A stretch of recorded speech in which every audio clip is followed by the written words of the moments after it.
Regina George. How do I even begin to explain Regina George? She's the queen bee, the star. Those other two are just her little workers. But in reality, she is so much more than that. I got one for you. See the old guy over there with the girl? Mistress or daughter? Oh my God, I hope it's his daughter. Me too. She's a cool girl. Men always use that, don't they, as their defining compliment. Cool girl is hot. Cool girl is game. Cool girl is fun.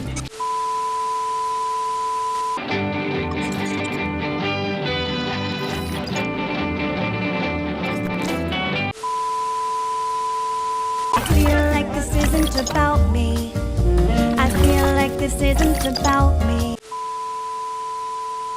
She helps, and I think that's kind of what Star Wars is about. It's like normal people just like going, yo, actually I can like help out here, so I'm going to.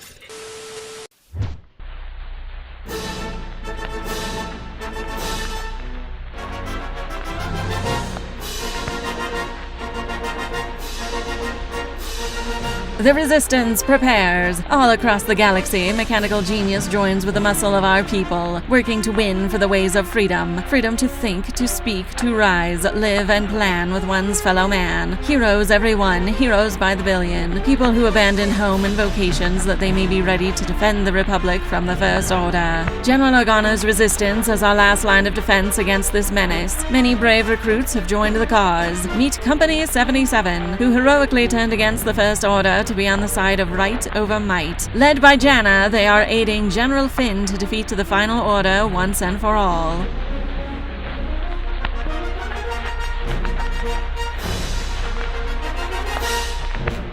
Anyway, hello! On this channel we talk about ladies, and this series is all about how female characters were treated by this franchise. Today we're talking about how Jannah wraps up the trilogy.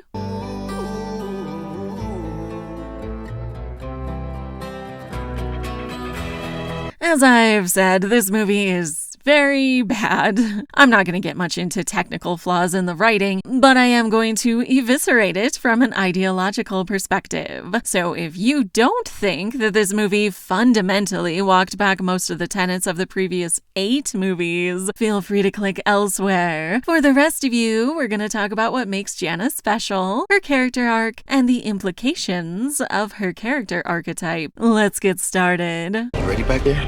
Never been ready.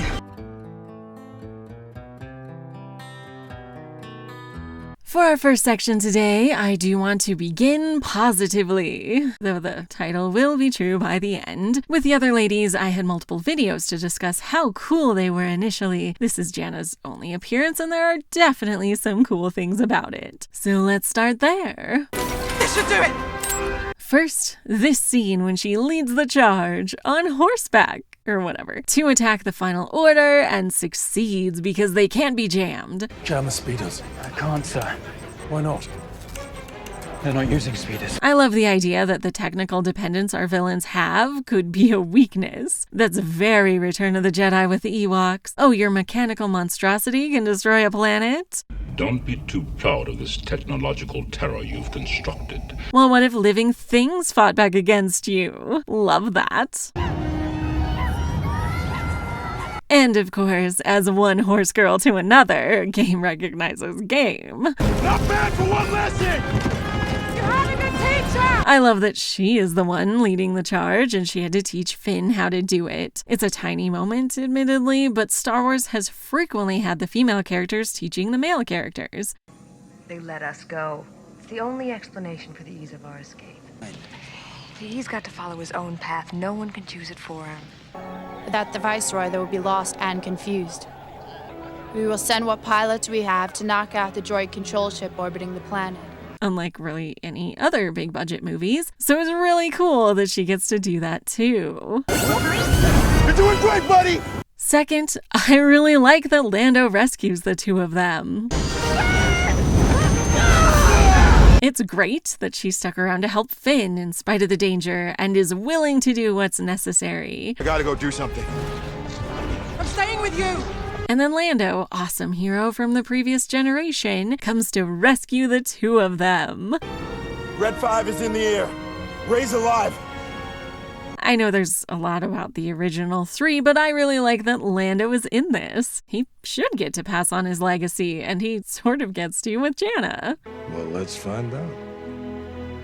Though a small caveat, all 3 of them do have in common the previous actions they took while serving the enemy, and then making up for that by serving the rebellion/resistance. I never knew there were more. Deserters. All of us here were stormtroopers. And I hope that is why they are paired up here, and her later with Lando, and not, because of other things they have in common. Well, they look alike. I guess they share one important feature in your eyes. Third, briefly, I like that she gets to make a tangible difference in the fight, both with the horses and with this attack. It's quite possible that things wouldn't have gone so well for our heroes if she was not there to help. And that's awesome. Love to see that. Finally, this one is really the reason I am incredibly disappointed, but it does start as a cool concept. And that is the fact that Jannah is a former stormtrooper, that she and her group all defected together. We mutinied at the Battle of Enset Island. That is how Finn started the series, and having him face other versions of himself is a very interesting direction for his arc to go. They told us to fire on civilians. We wouldn't do it. We laid our weapons down. All of you? The Resistance finding out that Finn is not completely unique, but that other stormtroopers will defect is a huge game changer. I mean, that should alter their strategy completely. I gotta talk to you about something. And then that doesn't actually do anything. To bring a little girl he was supposed to take. Even the fact that they are, presumably, very familiar with the technical specs. It's an 06, but should work. This is a first order part. Doesn't really get used at all in the climax. This should do it! One of my main criticisms of The Force Awakens is that immediately after Finn made the radical decision not to fire on civilians, he is shooting at his former friends and cheering about it. Did you see that? Which, okay, if we intellectualize that, we can say that firing on enemy combatants is more acceptable during a war, and this is a war, remember, than on civilians. But, Finn doesn't leave here to join the Resistance. He's pretty clear about just wanting to get out of Dodge. Why are you helping me? You need a pilot. I need a pilot. It takes until the end of the next movie for him to really be on board with the Resistance ideologically. I'm just here to get Ray. Come on. We have allies. People believe in Leia. We gotta take out that cannon. And then he has to unlearn the idea that he should sacrifice himself for the cause. Why would you stop me? I saved you. Something probably part of Stormtrooper training, but also an issue the Resistance faces, as we see with Poe. There were heroes on that mission. Dead heroes. No leaders. But obviously that's a well-written movie, so it has some nuance to what he's going through. You are always scum. Rebel scum. Bringing us to this movie, where Finn has direct evidence that other stormtroopers can choose to leave the First Order regardless of the indoctrination. I wasn't sure then, but I am now. And that new information causes him to decide to bring them along to kill a lot more stormtroopers. You're doing great, buddy!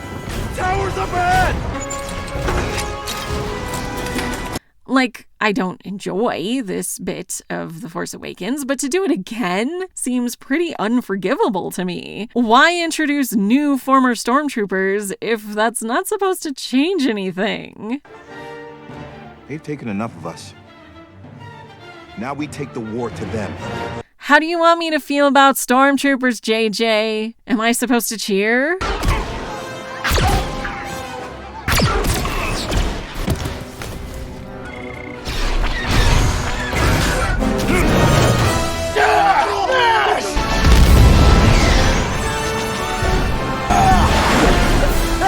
Hell of a pilot! Or am I supposed to wonder how many of them could have turned to join our heroes if offered the chance? Drop your weapons! It's okay that we're here. It's okay that you're here. You're relieved that we're here. Thank goodness you're here. Welcome, guys. Did she do that to us? That's not a question you want your audience asking during a battle scene, you know? Anyway, I'll get more into this in part 3, but I was very excited when I found out Jannah was a former Stormtrooper. That she, like Finn, saw through the propaganda and decided to make a difference in the galaxy. He said you were the last hope. Ladies so rarely get that kind of redemption arc, and I love that for her. They told us to fire on civilians. We wouldn't do it. Except then it doesn't really go anywhere. The fact that these are all former Stormtroopers has almost nothing to do with this scene. In a way that's sort of insulting to the audience. Are we not supposed to remember who they are? We can't! Just because you forgot, JJ Terrio, doesn't mean that I did. So my disappointment with how such an interesting and paradigm-shifting character ends up being neither is immeasurable, and my day is ruined. I've seen worse. I've seen better.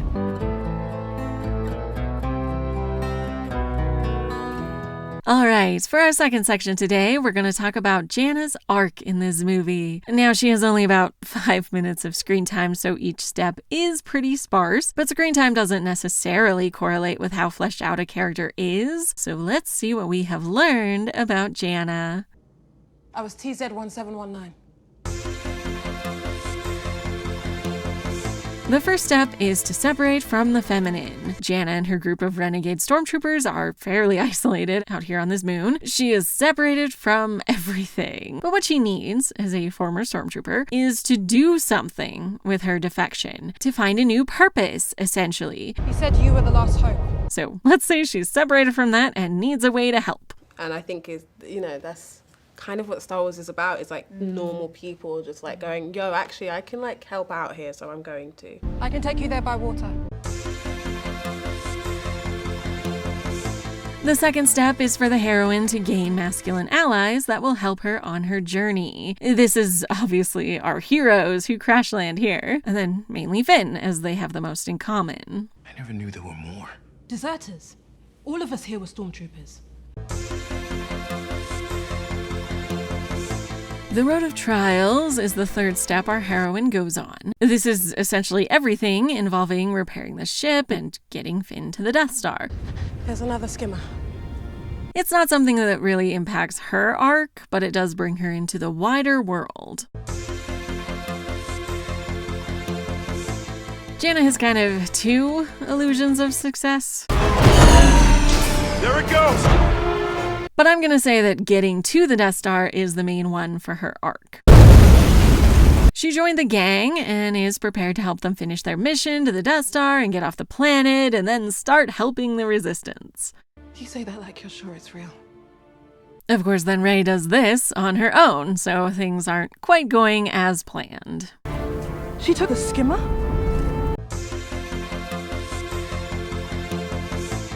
Curiously, Jannah and her people do not appear in the Resistance camp during the next scenes, which is a shame since having her talk to Rose would have improved my feelings about this movie, if only a bit. So perhaps Jannah is off feeling spiritual aridity elsewhere, who can tell? She tried to help the Resistance but wasn't invited to the planning party, so I would be pretty disappointed in her shoes. Come on, buddy. We need you.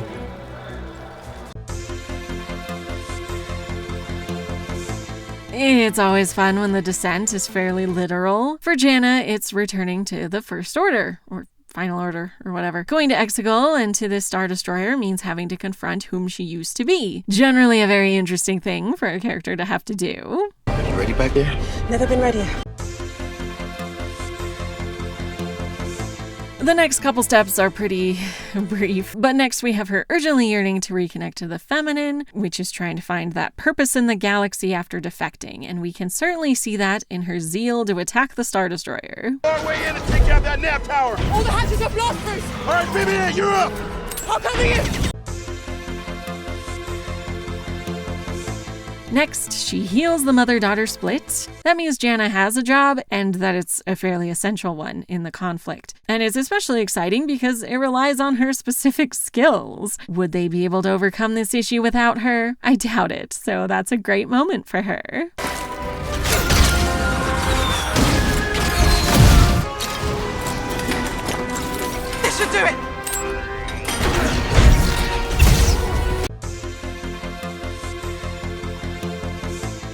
The ninth step is healing the wounded masculine. Jannah does this by staying to help Finn. I gotta go do something. I'm staying with you! It could have been a much bigger moment, as I discussed. Just imagine how incredible her arc would be if it included healing the wounded masculine as saving all the Stormtroopers. We were conscripted as kids. All of us. Deserters. All of us here were Stormtroopers. We laid our weapons down. All of you? The whole company. But she does elect to help him complete the mission instead of going back to safety, so that's still a pretty good step. Finally, the heroine integrates the masculine and the feminine to become a whole person. Jannah has helped the Resistance and proven, if only to herself, that she has completely overcome the First Order training. She's one of the good guys now. Good for her. And she's joined in the celebration by another character who self-actualized by joining the fight. I don't know. Well, let's find out. So that's cool. Now, I'm not going to get too far into it, but this movie has a fairly substantial problem of plot cul-de-sacs. Things happen, but are pretty quickly undone or rendered useless.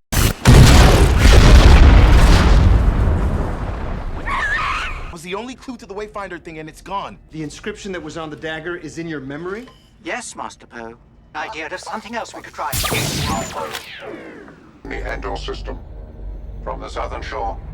Only this blade tells. Chewie? What about him?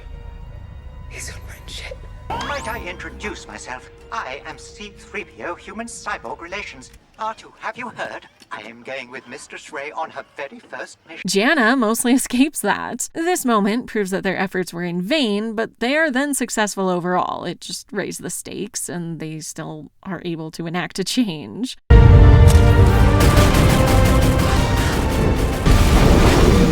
So she probably has one of the better arcs in the movie. And is that damning with faint praise? Because Jannah is barely a character, despite Naomi's wonderful efforts. Most of this analysis, if you couldn't tell, was reading into what might be happening. I'm honestly pretty certain I put more effort into thinking from her perspective than the writers did. But regardless, she does have an arc, for as limited as the time we spend with her is, and it's always great to see a woman of color have a positive experience in a franchise like this. This should do it! So let's get into what all this means for us ladies.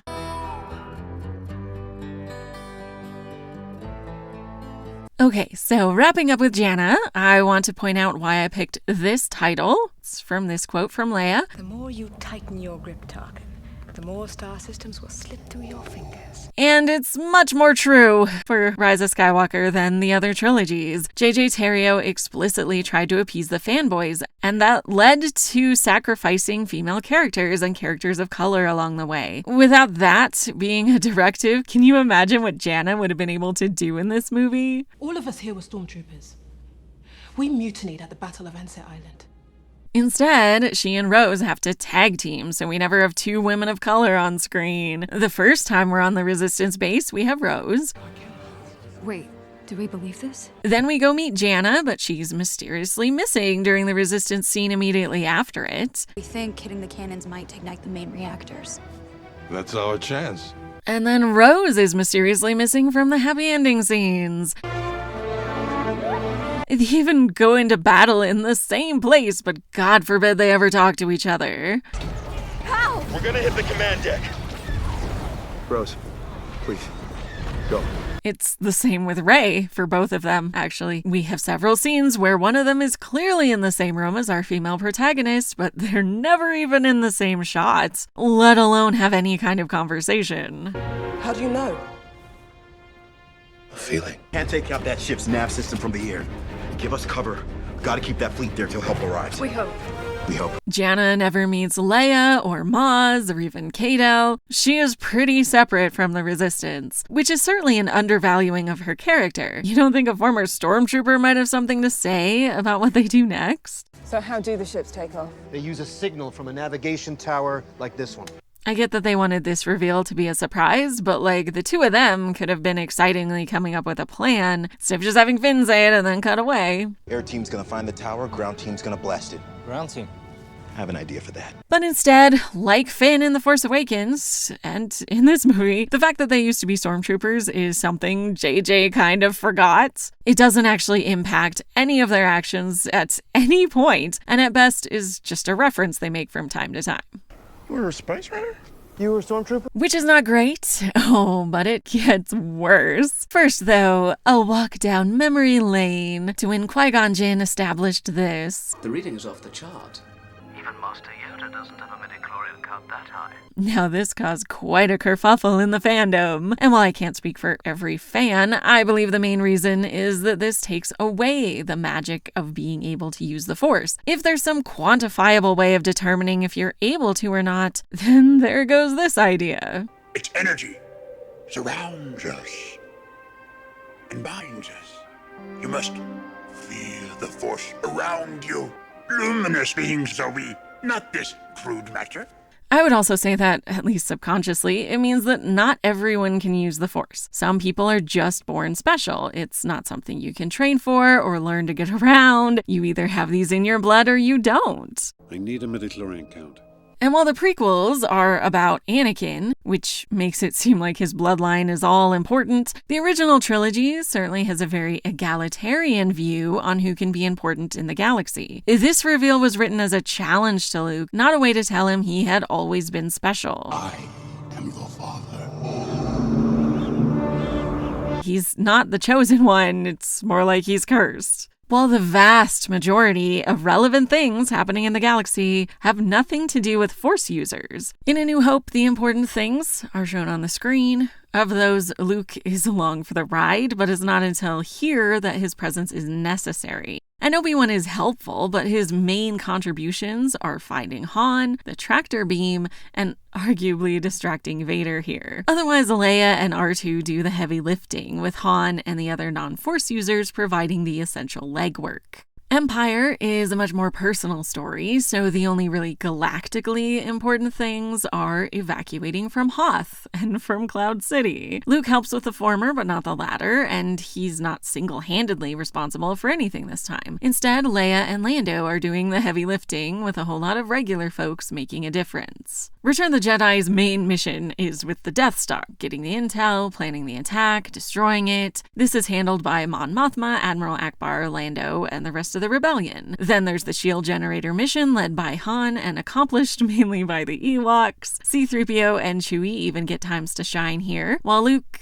doesn't do anything related to either of those, or his own secret mission to help the rebellion. Hold your angry comments for a moment, please. The prequels have a lot of Force users, most of the cast in fact, but the whole premise is about their failure to stop the Empire from forming, so if anything, being a Force user is bad. In The Force Awakens, we don't have a confirmed Force user until this climactic battle, so arguably Force users do nothing in this film. Even if we go back and include all of Rey's actions, she, like Luke, is mainly along for the ride. Though she actively takes in and protects BB-8, unlike Luke and R2, where R2 mainly does his own thing, but after she's taken captive, everything she does is set up for what she will do for the Resistance, but hasn't yet. Then in The Last Jedi, the Force users are having their own separate half of a movie until the climax, where the main things are causing Snoke to be killed and saving the Resistance. Everything else that happens is up to the normal folks. Now, to be clear, I'm not saying that Force users are not important. They are usually at the heart of these stories. Their realm is the metaphysical, and their struggle is symbolic of the soul of the galaxy. When they fail, the galaxy falls. When they succeed, the galaxy flourishes. But my point is that these movies make it clear how people like Jannah, original Leia, and Padme, as well as Mon Mothma and the rest, are the ones who are on the ground actually making a difference in the galaxy. Put a pin in that.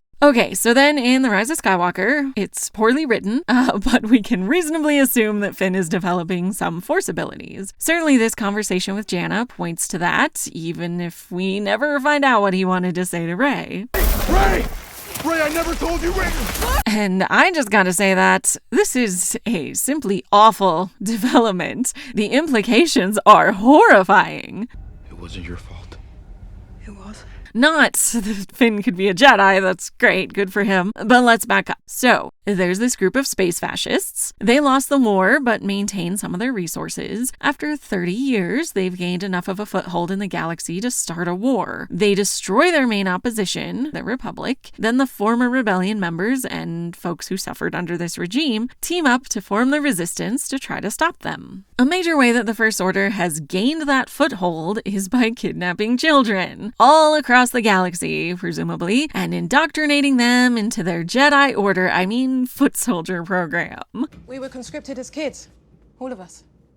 These people do not seem to be able to graduate out of the foot soldier corps into being officers. I'm not sure about Phasma, but it doesn't seem like any of these people are former stormtroopers. There's no reason to think the First Order actually cares about grooming these people for leadership. They're simply cannon fodder. Bantha fodder, whatevs. They aren't part of the ideology. And who gave you permission to remove that helmet? I'm sorry, Captain. Report to my division at once. Ben 2187. F. What? That's the only name they ever gave me. Was evaluated and sent to reconditioning. No prior signs of non-conformity. My men are exceptionally trained, programmed from birth. All remaining systems will bow to the First Order! Then it turns out that the indoctrination is not complete, and sometimes stormtroopers can turn away. And they don't simply become self-serving and defect. Instead, they actually draw the line at hurting civilians.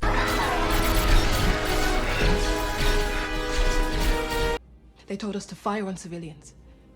We wouldn't do it. First obvious problem that I mentioned, the Resistance does nothing with this information. Even though Rose makes it clear that she and her sister joined because of how the First Order attacked them, there's no suggestion that the Stormtroopers might be ripe for recruitment because of how they were treated. Who would believe a story like that? The fact that there is no Stormtrooper rebellion in Rise of Skywalker is so baffling to me. I cannot understand how actual human beings wrote this story. There could not have been a more obvious culmination of this idea, especially with raising the stakes, so they're now actively serving the Sith. Come to me on Exegol, General Pride. You think any regular trooper seeing these cult members is gonna still be on board if they have the option not to be? It would be like this scene in Iron Man 3. Honestly, I hate working here. They are so weird. But not only does this movie fail to fulfill the most obvious next step possible when you decided to make a main character a former stormtrooper, no, worse, it suggests that the only stormtroopers who have turned have done so because they can use the Force. Feeling. And you might be like, hey, it's cool when characters can use the Force. Which, yeah, it is, but very few characters can use it. Even when the Jedi were able to pick up potential kids across the galaxy to train them, there were still only a few hundred, maybe? That's a tiny percentage. So it presents a pretty bleak idea about stormtroopers. It's totally cool to murder them in droves because only the very special ones are worth keeping alive. If they don't use the Force, they might as well be dead, apparently.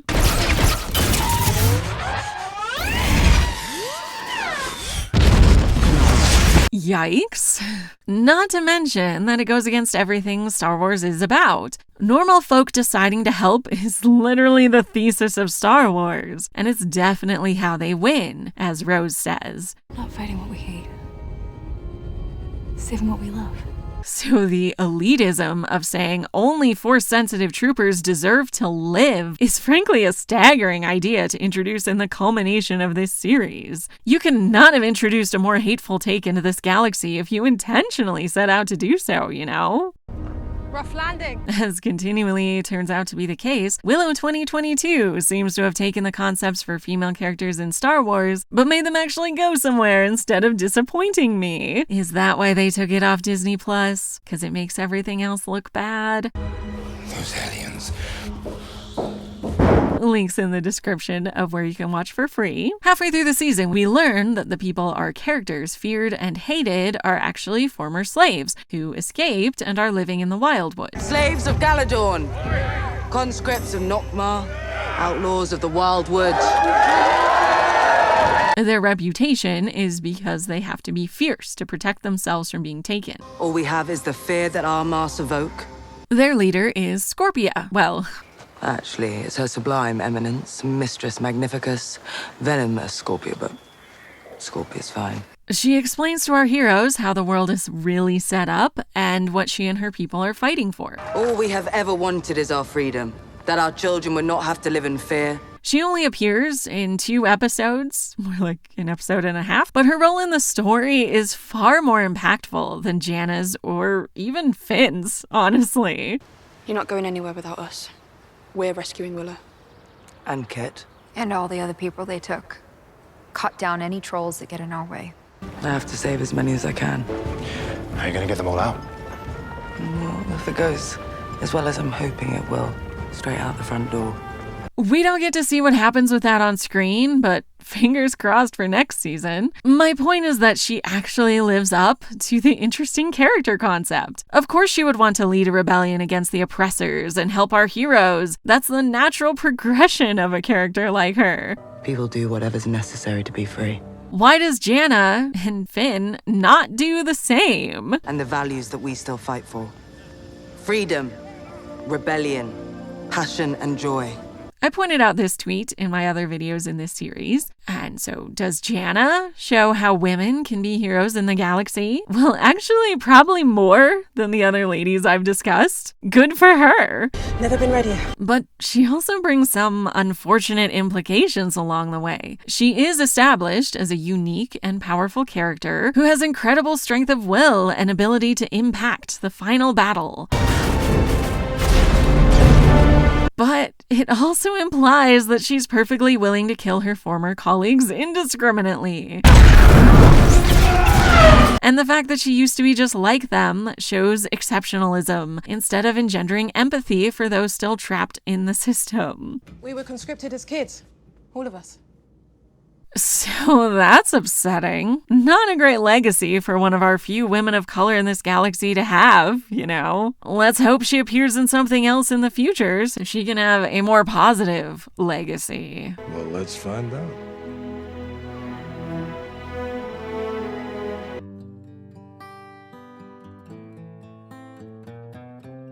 All right, I always like to ask if female characters are more than a love interest. Does she have more to do with the plot than just being available to a man? And, is Jannah a love interest? It doesn't really seem explicitly romantic, but who can say with these writers? In any case, she does escape love interest status. She helps the galaxy and Finn as her own person. Obviously, it would be better if her backstory were used, but she's not really in the shadow of another character. So that's pretty good, all things considered. You say that like you're sure it's real. Overall, Jannah is one of the best parts of this trilogy, and she gets out of this movie relatively unscathed, unlike most of her co-stars, so we have no choice but to stan. Thank you for listening to me talk about one of the most unique characters in the franchise. Join me next time to talk about an essential tenet of Star Wars, the redemption arc. If you guys had the opportunity to swap roles with anybody in the Star Wars film franchise, who would you pick and why? Easy. Kylo Ren. I was gonna say that! Please like, comment, subscribe, ring the bell, join my Patreon, buy me a coffee so you don't miss it. See you then.